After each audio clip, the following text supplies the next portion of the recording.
eu acredito que crescimento de audiência tem que ser orgânico. Aí, esse perfil cresceu 47 mil seguidores em 3 meses. Eu comecei gerando algum tipo de valor, entendendo que tipo de conteúdo ia alavancar o número de seguidores, e depois eu trazia produtos ou monetização. Quando encontrou o formato, agora, bicho, tu tem que aproveitar. Por quê? Porque é natural de que as pessoas vão se aproveitar do teu crescimento para que elas também possam crescer. Porque eu acredito que o que faz um conteúdo viralizar é o formato.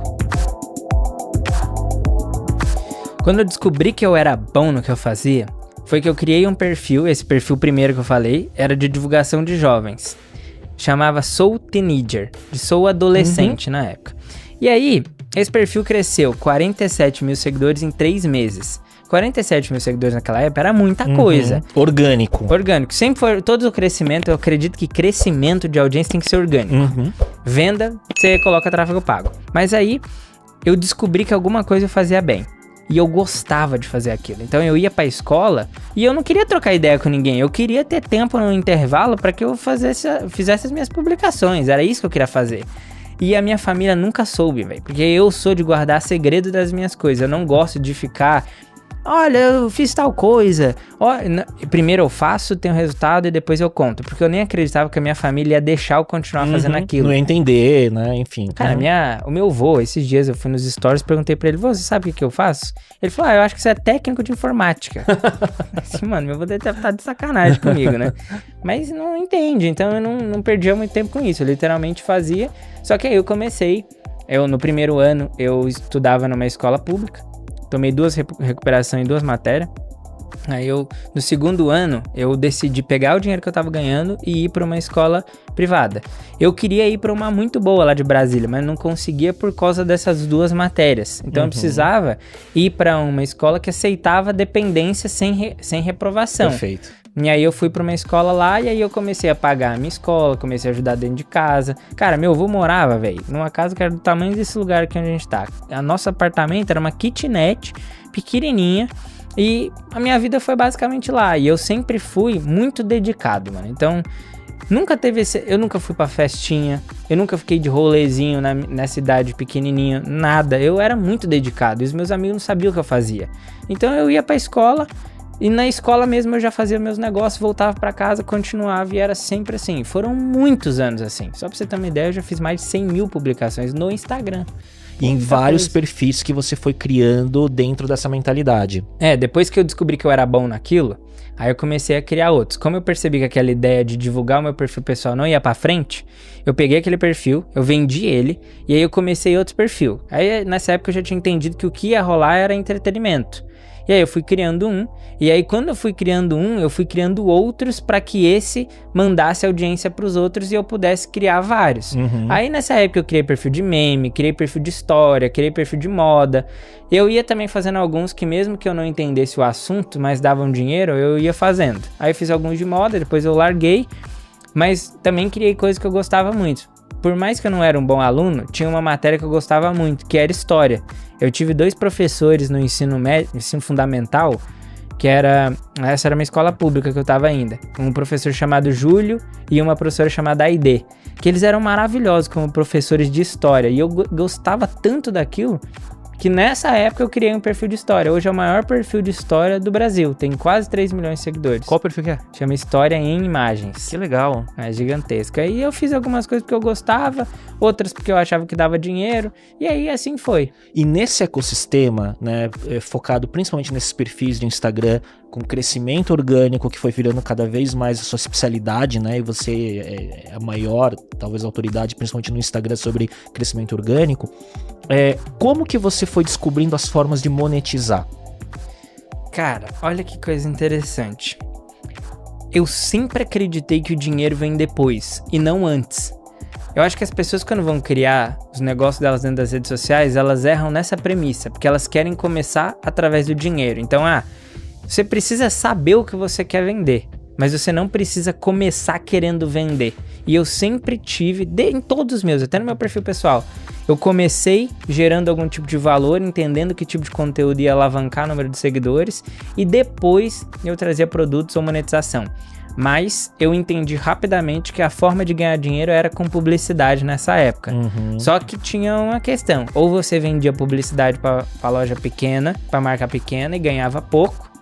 Ou você vendia pras grandes marcas. Só que as grandes marcas tinham um outro nível de acesso.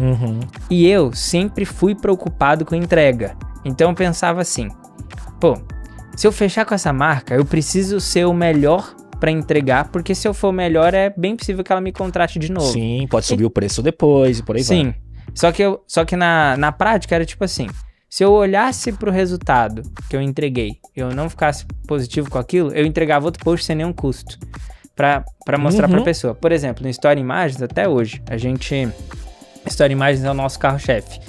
A gente vende publicidade dessa forma, a gente contextualiza muito tempo antes e depois solta um post relacionado à marca ou um post publicitário. Você vai esquentando a audiência no tema, eventualmente, do que você vai querer vender depois. Exato. Tipo, por exemplo, um cliente nosso, a Claro. A Claro, ela é patrocinadora oficial do Rio Open no Brasil. Sim, de tênis. No ano passado, eles contrataram a gente pra fazer uma publicidade sobre esse assunto. E eu confesso que eu não gostava muito do jeito que era a publicidade que eles queriam que eu postasse. O briefing que veio. Cara, com marcas, é tipo assim, ou você aceita ou você tá fora. E principalmente quando é primeiro contato com essas empresas. Marca grande. Né? Ou tu aceita ou tu tá fora, bicho, é assim. Aí eu pensava, cara, eu não vou conseguir fazer esse post performar. Por quê? Porque isso não vai performar. Só que aí o meu negócio era, tá bom, não vai performar, mas o que eu posso fazer pra essa marca, pra mostrar pra eles que eu tô muito preocupado em fazer com que isso tenha entrega. Aí eu contei a história do Alcaraz, contei a história da abertura do Rio Open aqui no Brasil, que era um negócio, era incrível, as pessoas não entendiam a dimensão disso. O maior torneio de tênis da América do Sul, né? Falei do machucado que ele teve antes de ir pra esse Rio Open. E aí depois eu trouxe uma postagem publicitária da Claro. Então tinha contexto. As pessoas, igual eu fiz com o filme do Pinguim, que teve também patrocínio da Claro. A mesma coisa, eles patrocinaram o filme do Pinguim, junto com a Max. E aí eu trouxe a história do Pinguim, de onde saiu esse personagem, as falas icônicas dele, e vinha com várias postagens que eram conteúdo, mas eram relacionadas à publicidade que ia vir. E aí as marcas começaram a pegar muito gosto por isso e começaram a me contratar sem passar por as agências. E aí foi quando a gente começou a entender, se eu entregar uma coisa muito incrível, as marcas vão querer saber quem é que tá por trás daquele negócio. Sim. E assim a gente foi construindo algumas relações com algumas marcas. E hoje também, claro, a gente vende por publicidade, mas foi graças a essa preocupação com a entrega que a gente chegou em pessoas que eram muito grandes. Então, assim, né, você junta essa habilidade que você teve nessa década toda, né, até mais de uma década que você tá construindo os seus negócios. Construção de audiência através de crescimento orgânico e depois essa visão de negócio, de entrega, né, para você trazer anunciantes de peso e faturar em cima, né? Sim, e aí, realmente, o nosso business é um business de audiência. Então, quando eu percebo que existe algo que a gente pode fazer, que usa da audiência para monetizar, a gente vai fazer. Só que aí a gente sempre olha pelo custo de oportunidade, porque existem certas coisas que são pontuais. Vai dar uma grana agora, queremos fazer? Vai tirar o foco do negócio? Vai abrir uma nova frente com os mesmos colaboradores? Não, é um negócio totalmente distinto. Então, eu vou lá e faço. Como exemplo daquilo que a gente estava falando, eu tenho um campeonato de cortes, mas é um negócio que funciona agora. Será que vai funcionar para sempre? Não sei. Porque ele tá fixo num formato que pode ter, temporal, né? Vamos dizer assim, né? Exato. A gente aproveita essas oportunidades por conta do timing. Então, o time, por exemplo, ano passado, o Story Imagens tinha 1 milhão de seguidores, 1.1. O Story Imagens foi criado em 2015 e até ano passado ele foi ali andando de lado. Quando bateu 1 milhão, ele ficou andando de lado, né? Por conta do formato. O formato era história em imagens. Então a gente só produzia conteúdo em imagem, carrossel. E aí eu falei assim, cara, eu preciso produzir conteúdo de uma outra maneira. Como vamos fazer isso? Vamos focar nos vídeos. E a gente foi tentando encontrar o formato. Até que a gente encontrou o formato. Quando encontrou o formato, agora, bicho, tu tem que aproveitar. Por quê? Porque é natural de que as pessoas vão se aproveitar do teu crescimento para que elas também possam crescer. E aí a gente pegou, deu um sprint, ele saiu de 1.1 milhão de seguidores em novembro do ano retrasado. 23. E no ano passado, agora finalzinho, a gente fechou com 2,9 milhões. Caramba, quase triplicou.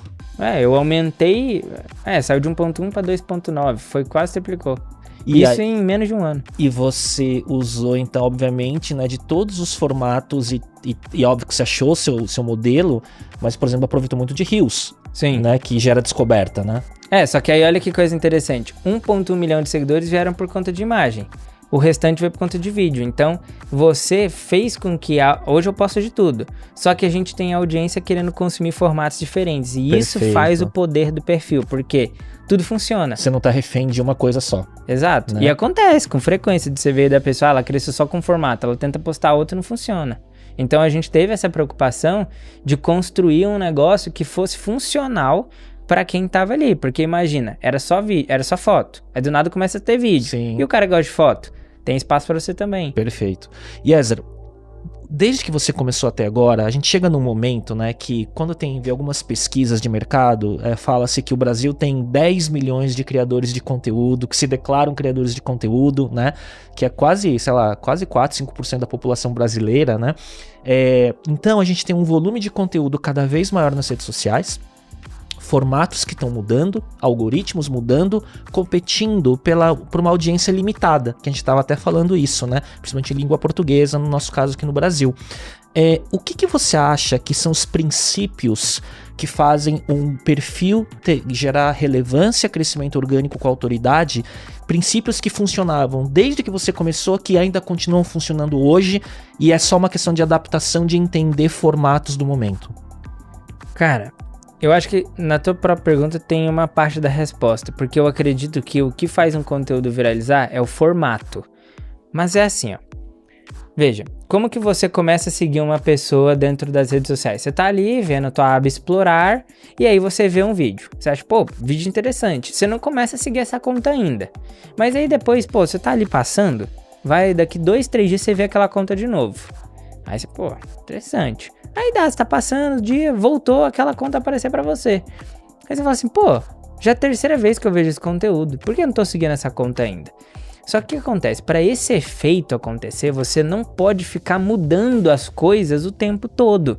E é um padrão de uma pessoa que acabou de entrar numa rede social, dela tentar várias coisas diferentes. Uma hora ela muda onde ela fica, outra hora ela muda a cor do texto, onde vai a fonte. Ela muda tudo. E aí nunca gera esse efeito de repetição na cabeça de quem tá acompanhando. Porque é comum de uma rede social ela pegar teu conteúdo e entregar pra quem não te segue. Só que ela vai entregando pouquinho até ela perceber que o teu conteúdo aguenta entregar pra muita gente.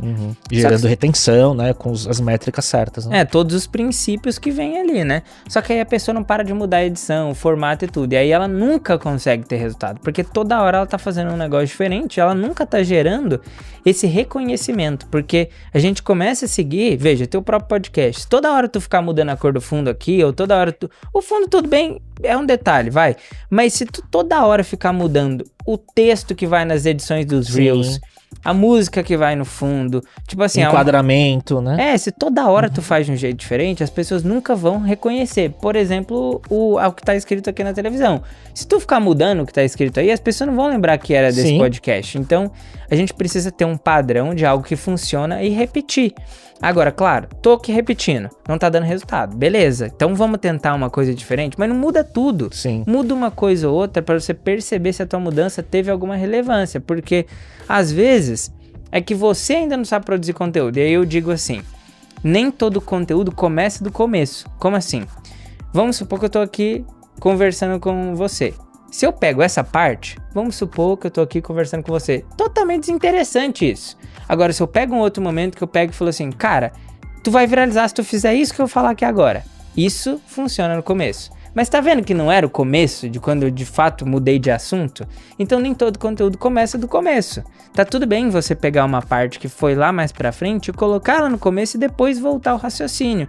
E as pessoas têm dificuldade de fazer isso, porque elas acham que o conteúdo tem que ser exatamente aquilo que ela gravou. Né? O linear e o ponto de partida errado. Exato, né? Olha, cara, quantas vezes eu já fui lá, pro Instagram, tava quase apertando o botão de publicar, e aí o vídeo tinha 1 minuto e 20 segundos, eu falei assim, 1 minuto e 20 segundos, será que dá pra fazer isso ter 40 segundos? De onde eu vou tirar? Pô, eu tenho que tirar. Não vai ficar 1 minuto e 20. Eu preciso reduzir isso aqui. Porque tu tem que assistir teu vídeo e tu tem que assistir de fato, tendo aquela consciência e falar assim, cara, onde é que isso aqui tá chato? Onde é que isso daqui tá falando mais do que deveria? Porque as pessoas têm uma sensação de que elas sempre precisam começar, precisam contar uma história muito grande, enfim, trazer vários pra exemplos. fazer sentido, né? E não! O negócio pode só começar a fazer sentido e finaliza. Pô, quantos criadores de conteúdo? Eu tenho um amigo que... Um amigo não. Olha que loucura, né? Eu até sinto que o cara é meu amigo de tanto que eu assisto ele, mas ele não é meu amigo. É um criador de conteúdo chamado Lactia. Uhum. Ele é um cara, um mineiro, que veio morar em São Paulo e ele produz conteúdo. E todo o conteúdo que ele faz, ele recorta antes dele finalizar a fala. Então, tipo, ele tá falando assim e cortou. Porque ele não finaliza, porque esse é o negócio. As pessoas, elas não vão muitas vezes até o final. Por isso você tem que ser rápido e falar de uma forma e ter, né, um tamanho de vídeo que faça sentido a pessoa, ela não enche o saco. E aí tem gente que é prolixo, Sim. O cara quer falar um monte, quer dar vários exemplos. Meu irmão, rápido. O negócio tem que ter começo e fim praticamente, mas rápido. Até o negócio dos... por que essa pira com os segundos? Porque a gente descobriu que todos os nossos conteúdos abaixo de 60 segundos geraram mais de 80% de seguidores vindos deles. Então, para que eu vou ficar investindo em vídeo com mais de 60 segundos se eu sei que 80 e poucos % do resultado de crescimento que eu tenho vem de vídeos abaixo? Para quê? É praticamente, você sabe que de 100% de seguidores que você tá ganhando, 20 só vão vir daquele vídeo que tem mais de 1 minuto e 20, ou 1 minuto. Pra que tu vai ficar insistindo nisso? Então a gente é 100%, a galera do teu segmento fala muito essa palavra, né? Driveado por número de seguidores e métrica, velho. Eu sei o que eu tô fazendo, tá dando métrica? Essa é a primeira pergunta. Que métrica? Porque métrica tem várias. É venda, é alcance, Sim. É seguidor. Mas é 100% métrica. Eu faço. Aí vem os caras e falam assim, eu faço conteúdo porque eu quero gerar valor. Meu irmão, se não gera métrica, não gera valor. Sim. Porque não tem ninguém vendo aquilo. Então a minha cabeça é, primeiro, tá gerando métrica? E aí a gente não tá falando de métrica de vaidade. Eu estou falando que está gerando métrica. Eu tenho como saber se aquilo tá dando resultado? Tenho. Pô, não. Pra que tá produzindo conteúdo então? Então para com isso, é melhor tu fazer outra coisa. Porque se tu tá só perdendo tempo sem saber o que tá dando de resultado, então... Investe o tempo em outra coisa.